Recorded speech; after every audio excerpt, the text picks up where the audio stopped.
Magandang araw po sa inyong lahat mga ka-review at welcome back dito po sa ating munting channel Pinas News Review, kung saan re-reviewin po natin ang mga mahalagang balita dito sa Pilipinas. Mga simpleng komento sa mga issue dito sa Pinas. Yan mga ka-review natin, ito nga po ngayon, no? Grabe to. Marcoleta Romes Bakna. BP Sara Duterte gigil na kaya Speaker Romualdez. Nako po. PBBM namutla sa ebidensya. Nako, ano kayang ebidensya ito mga ka-review natin? At ito na nga mga ka-review natin, huwag na po natin patagalin, sama-sama sabay-sabay po natin pakinggan, panoorin at bigyan ng reaksyon ang balitang ito. Ito na po. Ito ang balitang viral ngayon sa mundo ng social media. Panawagan ng taong bayan, Congressman Rodante Marcoleta ipalit bilang House Speaker. Ito ang sigaw ng taong bayan, lalong-lalo na ang mga solid Duterte supporters matapos maalis sa Kongreso ang confidential fund ni Vice President Sara Duterte dahil hindi di umano ito makatarungan. Kaya tanong ng ilang kababayan, tambaluslos, gumanti na nga ba? Pero bago ang lahat mga kapanig, kung bago ka pa lamang sa aming channel ay huwag kalimutang mag-subscribe at pakiclick na din ang notification bell para maging updated kayo lalo sa lahat pa ng mga bagong videos na i-upload namin. At yun na nga mga kapanig, hindi di umano makatarungan ang pag-alis ng Kongreso sa confidential fund ni Vice President Sara Duterte. Lalong-lalo na gagamitin ito sa proteksyon ng ating mga mag-aaral na mga kabataan. Ito mismo ang sinabi ng isang political analyst na bakit mo naman daw pipilayan ang pondo ng mga ahensya na hawak ni Vice President Sara Duterte, gayong napaka-importante naman daw nito.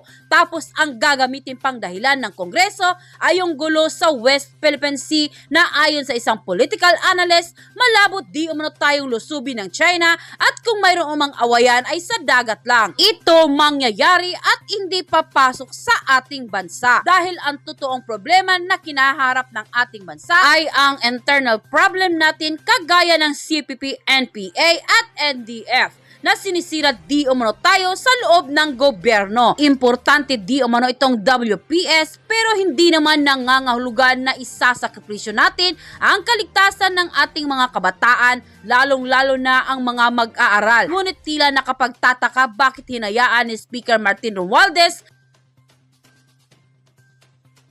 na makakaliwa di umano na siyang nangunguna pa sa pag-alis ng confidential fund ni Vice President Sara Duterte. At pagkatapos pa di umano nilang siraan si Vice President Sara Duterte ay pinasalamatan pa ng Speaker of the House mismo na si Martin Romualdez ang tatlong makabayan black na kongregista. Ibig sabihin ito na sumasang-ayon di umano ito sa pananaw ng makakaliwang grupo dahil mukhang salungat yata ito sa mithiin ng Unity dahil alam naman natin na ang mithiin ni Bongbong Marcos at Vice President Sara Duterte ay ang magkaisa at walang lamangan para sa kapakanan ng taong bayan ang inuuna at hindi pamumulitika. Kaya't panawagan ng taong bayan na gawing House Speaker si Congressman Rodante Marcoleta dahil magaling at matalino ito at lubos na sumusuporta noon pa man kay dating Pangulong Rodrigo Roa Duterte at ngayon kay Pangulong Bongbong Marcos na hindi naman lingid sa ating kaalaman ang kanyang galing, lalong-lalo na ang pagresolba ng mga problema bilang isang matapang at magaling na mambabatas at tunay na kaisa sa mithiin ng unit team. Kaya naman, nang lumabas ang balitang ito ay di naman mapigilan ng marami sa ating mga kababayan ang nagbigay ng kanilang hinaing at komento sa mundo ng social media. At ayon pa sa So yun nga po mga ka-review natin, no? Yung sinasabi po kanya na, yung sinasabi po ng political analyst na internal problems, no? Yung mga NPA mga ka-review natin, no? Which is na, yun po yung yun po yung nag-propose. Yung mga supporter po nila, yung mga kaliwa, nag-propose dito nga sa pagkakatanggal ng confidential fund ni BP Sara, no? Na inaprubahan naman po ni Speaker Romualdez. Pero ito nga po mga ka-review natin. Ito po ang pinaka-problema natin. Maliban po dyan sa, ito po yung internal problems, no? Maliban po dyan sa NPA, may mas internal pa po. Isa po sa mga NPA mga ka-review. At yun po ang mga, diba? ang mga tauhan natin sa gobyerno, di ba? Sila mismo, mga nagsisiraan, okay? Para sa mga pansarili nilang interes. Itong ating mga opisyales sa gobyerno, mga karibin natin, sila mismo nag-aaway-away, no? Para sa mga pansariling interes, no? In the future, nako po talaga, Bakit mo naman sasang-ayunan yung mga, alam naman natin, na mga supporter yan ng mga kaliwa, di ba, mga karibin natin? At alam din naman po natin kung bakit nila gustong tanggalin yung confidential fund ni VP Sara, mga karibin natin. Kasi nga po, ito ay tinik, sa kanilang organisasyon. Organisasyon talaga, no, mga karibin, sa kanilang, siguro, nahihirapan na po sila sa paggalaw. Ngayong administrasyong ito, no? Yung mga kaliwa. Nahihirapan na po sila sa paggalaw kasi nandyan po ang NTF-ELCAC, di ba? Nandyan si VP Sara sa Department of Education, which is na dyan pumapasok, di ba? Yung mga alums na, di ba? Kaya nga po, mga karib natin, hindi po natin masisisi yung ating, di ba, mga karibin natin, yung ating mga kababayan, yung ating mga ka-review, di ba, na ipalit itong si Congressman Marcoleta dito kay Speaker Romualdez. Pagkat galit na galit po ang taong bayan sa lahat ng sumusuporta dito sa Makabayan Block, kasi bistado na yan, bistado na po ang Makabayan Block mula pa doon kay Ilago, di ba? Franz Castro, Zarate, at ito na si Raul Manuel. Alam naman po natin na pumupunta kayo sa mga bundok, di ba? Anong ginagawa niyo sa mga bundok? Anong ginagawa niyo doon, mga congressman kayo? Tumutulong ba kayo doon sa pagbubuhat? Ng mga supply, mga ka-review? Ay nako, eto pa, pakinggan pa po natin itong mga komento ng ating mga ka-review, no? Eto na po. Sa kanila, tanggalan ng pondo ang buong kongresista, doon natin malalaman kung talagang tunay silang maglilingkod sa bayan. Tama ka si Roque, politiko ang nangyayari sa ginagawa ni Speaker Romualdez. Magulo na at nakakainis, ipalit na lang si Marcoleta. Nakakalungkot lang yung gumagawa ng tama, siya pa ang mali. Laban lang po, Vice President Sara. Mahal na Pangulong Bongbong Marcos, sana nga po'y ipalit na si Congressman Marcoleta at matalino at magaling na mambabatas na the best siya sa House Speaker. Dapat lang natanggalin na si Martin Romualdez at siya ang sumisira sa ating mahal na Vice President Sara Duterte.